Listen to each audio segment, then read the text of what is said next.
Bienvenidos a Kunza Books. Hoy hablamos de todo un premio Pulitzer. Hoy hablamos de Beloved.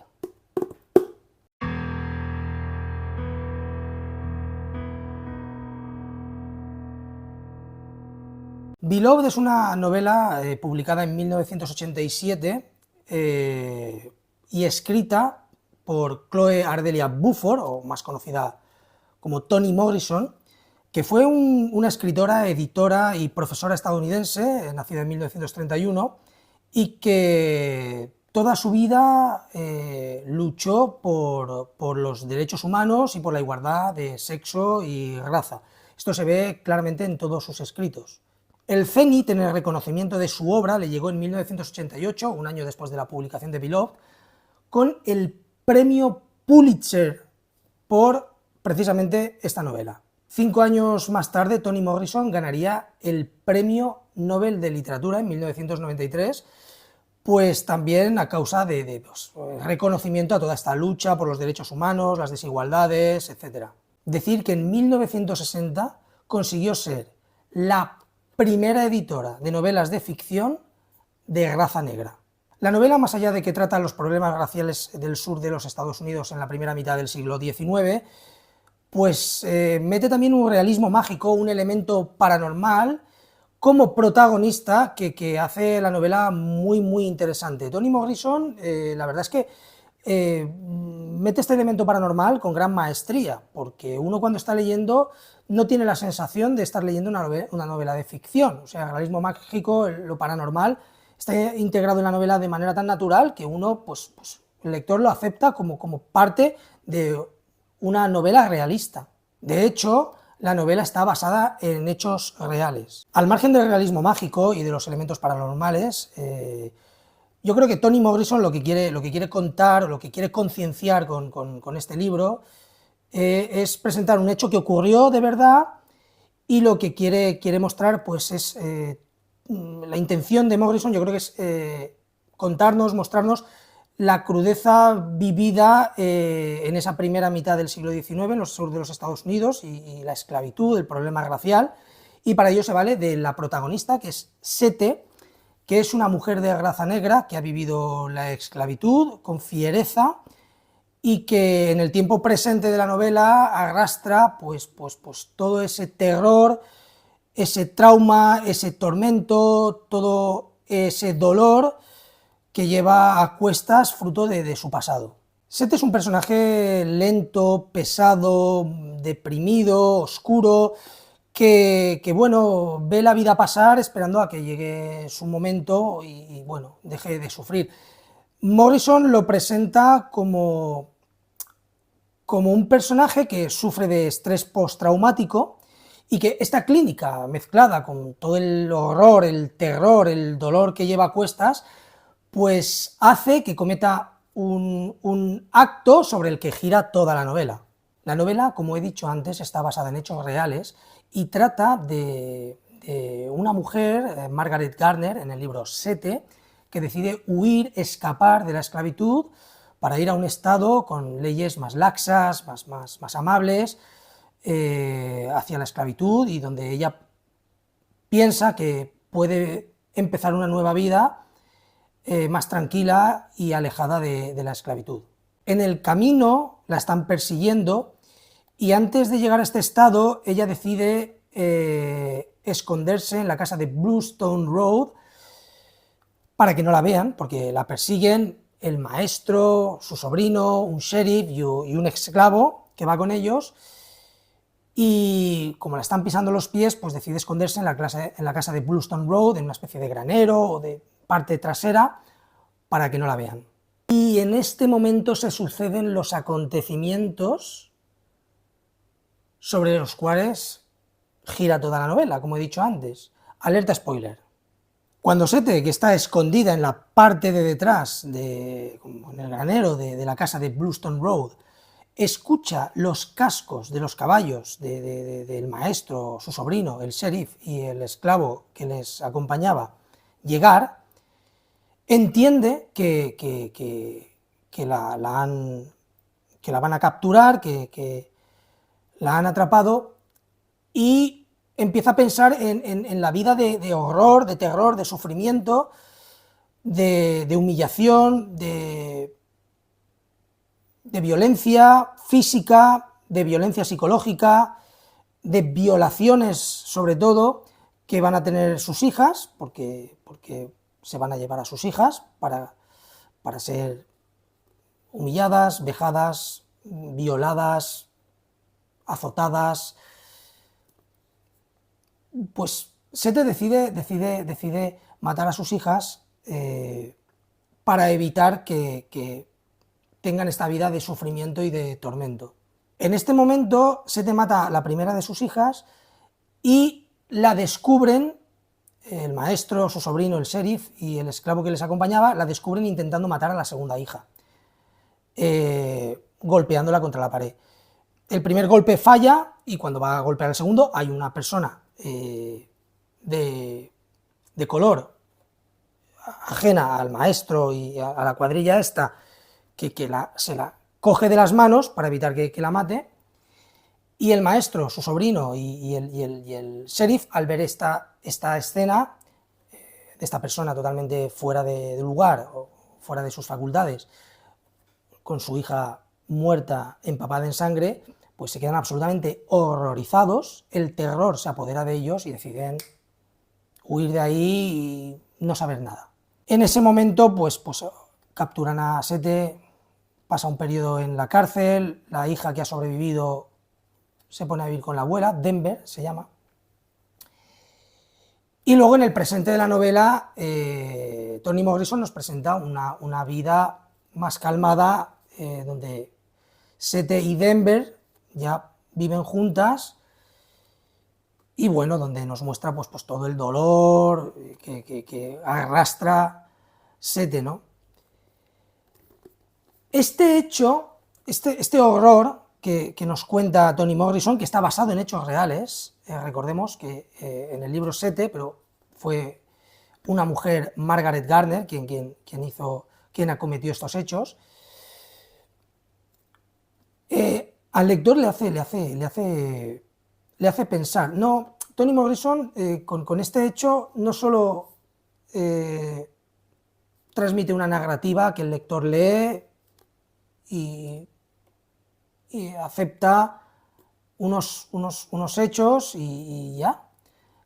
Al lector le hace pensar, y es uno de los valores más importantes que tiene el libro, que el lector, fuera de lo que es la lectura, le empieza a dar vueltas a la cabeza porque este acto es tan agresivo que a uno le hace pensar. El lector, cuando lee este capítulo en el que Sete mata a su hija, pasa por dos fases. Una primera fase de impacto, o sea, el impacto es mayúsculo cuando ocurren los hechos y ve que hay una madre que ha matado a una hija, y unos pocos segundos después, con el enfriamiento, aparece un estado de reflexión, ¿no? Por parte del lector, o por lo menos en mi experiencia, en el cual el lector empieza a intentar comprender qué le ha llevado a esa madre a matar a esa hija. La primera fase, que es la fase de impacto, impacta y va enfriándose, ahí no hay mucho que analizar, pero en esta segunda fase de reflexión sí que me parece muy interesante comentarla, ¿no? Porque, claro, no se puede tener empatía ante un acto innominable, ¿no? Como es el asesinato de un ser humano, aparte a manos de una madre. ¿Cómo gestionamos esto? Es difícil de gestionar. Bajo mi punto de vista, yo creo que se puede gestionar de la siguiente manera, colocando los hechos en dos sitios bien separados para poderlo analizar por separado. Lo primero es el acto en sí. El acto en sí es una crueldad infinita, es absolutamente inexcusable, es propio de una persona que no está provista de sus facultades, una persona absolutamente enajenada, con enajenación mental, el derecho a la vida es un derecho fundamental, nadie tiene derecho a decidir por la vida de otra persona. Yo creo que esto es una buena base sobre la cual comenzar el debate, y teniendo eso claro, podemos empezar a pensar en la parte número 2, ¿no? Que es qué le lleva a esa madre a cometer estos actos, ¿no? Entonces, teniendo claro esto, ¿no? Que derecho a la vida, enajenación mental, locura, acto execrable, innominable, etcétera, inexcusable, la madre en su mente comete este acto con una finalidad. Y la finalidad es que no quiere, porque bajo el punto de vista de la madre, bajo el punto de vista de la madre, del ejecutor, hay un amor infinito, porque la madre lo que piensa es: amo tanto a mis hijas, el amor es tan grande que, bajo su punto de vista, que soy capaz de inmolarme yo y vivir una vida de horror y de terror con esa carga sobre mis espaldas, que es el asesinato de una hija. Es una carga con la que va a vivir toda su vida y que le va a marcar con un trauma mayúsculo por toda su vida, en pro de que su hija no viva el horror, que no viva las violaciones constantes todos los días, que no viva el sufrimiento, que no viva la violencia física, que no viva el trauma y que no sea un desecho psicológico de por vida como lo es ella. Eso es el punto de vista de la madre. Por eso comete ese acto. Vuelvo a repetir, un acto fundamentado en la enajenación mental y en la locura, porque hay conceptos, como ya he dicho antes, que son innegociables y objetivos. Eso es lo que piensa la madre. ¿Y el lector? El lector se horroriza. Se horroriza por el acto en sí y se horroriza porque también, inevitablemente, el lector piensa: ¿qué ha tenido que vivir esa mujer? ¿Qué horror ha tenido que vivir esa mujer, llevado al extremo, para que piense que para una hija, pensando en lo mejor para sus hijos, es mejor la muerte que la vida? O sea, me parece un tema de análisis y de reflexión sobre una época cruel, indecente, que ocurrió en el sur de los Estados Unidos, fundamentalmente en la primera mitad del siglo XIX.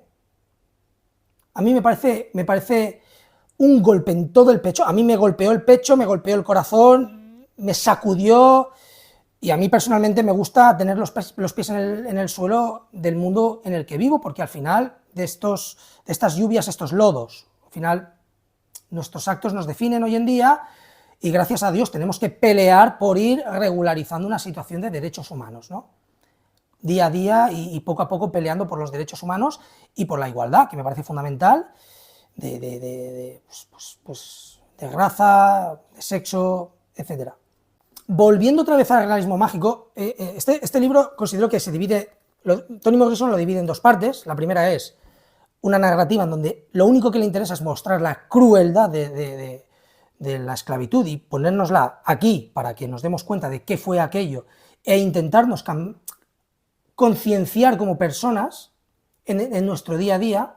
Y por otra parte hay una narrativa en donde incorpora el elemento paranormal de manera magistral, y en el cual, en el presente de esta novela, Seth está viviendo en una casa con su hija Denver, que es la que intentó matar, pero se la agarraron y la salvaron, y una casa donde se ocurren fenómenos paranormales violentos.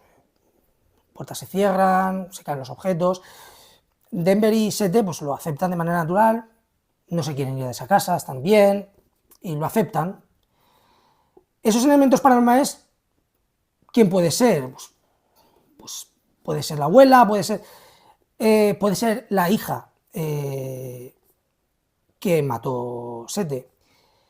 Un día aparece una niña en el porche de la casa la recogen, no saben de dónde viene, no saben quién es, la niña habla poco, y el comportamiento que tiene la niña hacia Denver es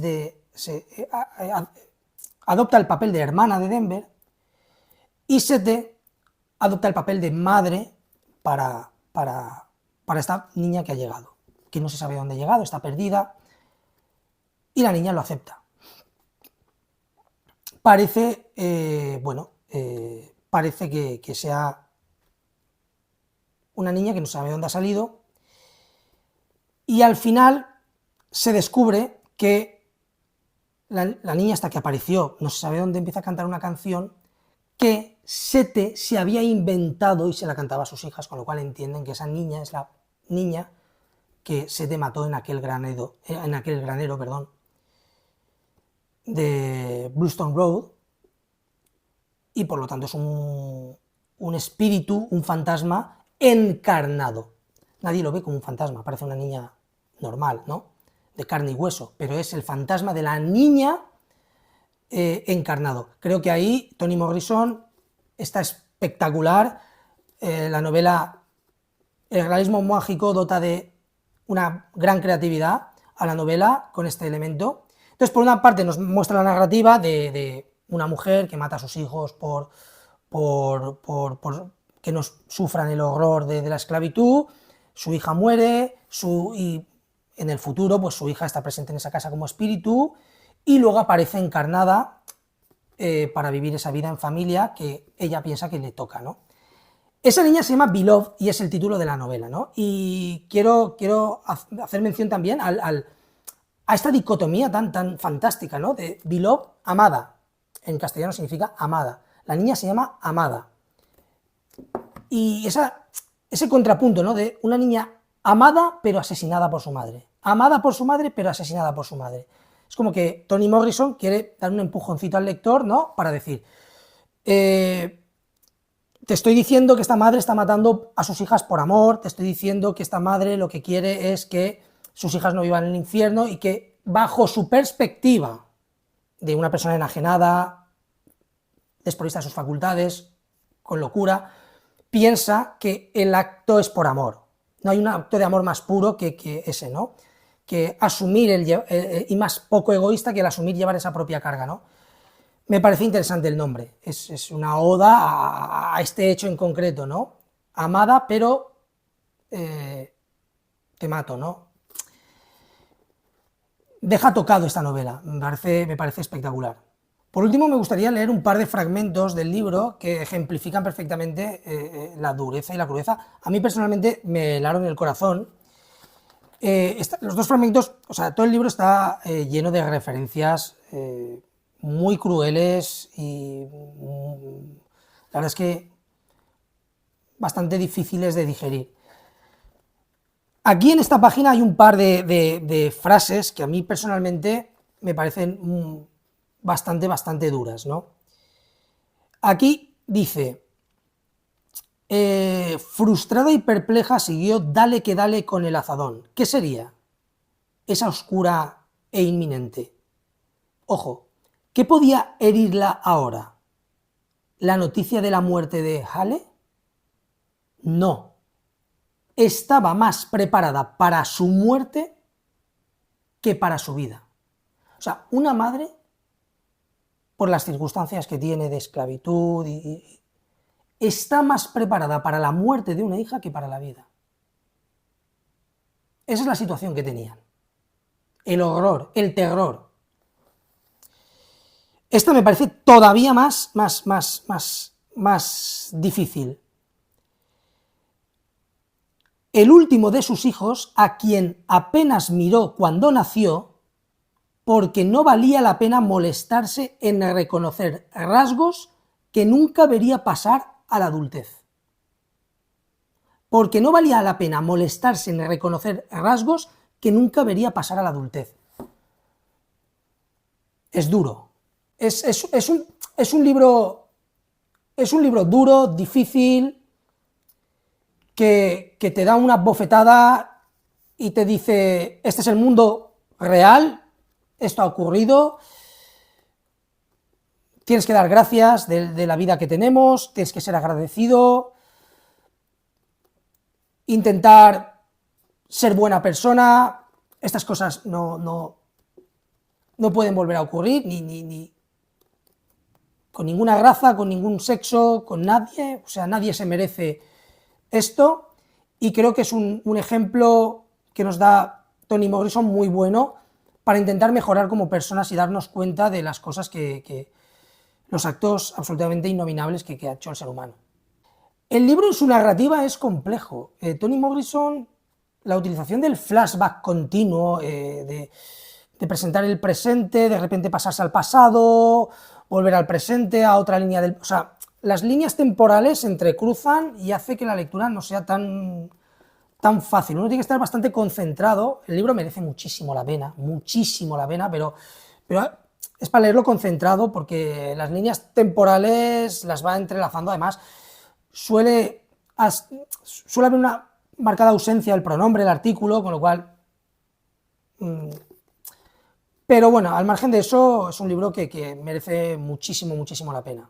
Yo personalmente al libro le daba un 9, pero al final le voy a dar un 10, porque es un premio Pulitzer.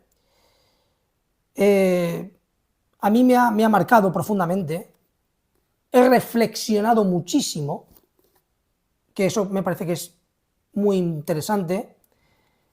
Me parece que es el que pueda de leerlo, o el que esté dispuesto a que se le tuerza el estómago, porque la vida pues no siempre es maravillosa, y tenemos también que ser conscientes de las cosas malas de la vida para también agradecer y ser conscientes de lo bien que estamos también, muchas veces. El libro es difícil, es duro, pero me parece fundamental, a mí me ha encantado, y finalmente le doy un 10 a este libro, porque creo que se lo merece, y creo que de aquí en el futuro a mí me va a marcar como libro. Incluso lo podría poner entre mis 10 lecturas fundamentales. Y vamos, ¿recomiendo su lectura? Pues es que depende de la persona. Si no estás dispuesto a meterte en un jardín como este y prefieres leer fantasía, cosas más amables, tal igual, olvídate de esto. No merece la pena, porque te vas a agobiar.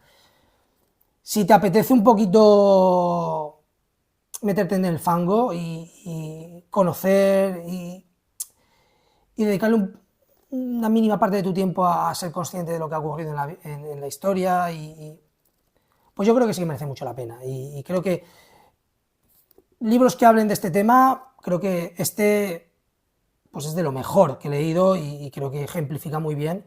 ¿Es crudo? Sí, es muy crudo, pero es que al final es realista. Entonces, tampoco uno que quiere que la realidad se la endulcen, pues se está autoengañando, ¿no? Entonces, está bien que Toni Morrison, como he dicho antes, te plantee el problema, lo que ocurrió en aquella época aquí, ¿no? Y puedas empatizar.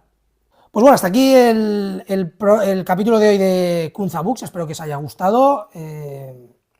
Y bueno, pues el que haya leído el libro, si quiere poner algún comentario, me encantaría, para ver qué perspectiva tiene el libro, si le ha gustado, no le ha gustado, no sé, cualquier comentario. Y el que no se lo haya leído, pues bueno, yo he intentado, antes de meterse en faena, explicar con lo que se va a encontrar.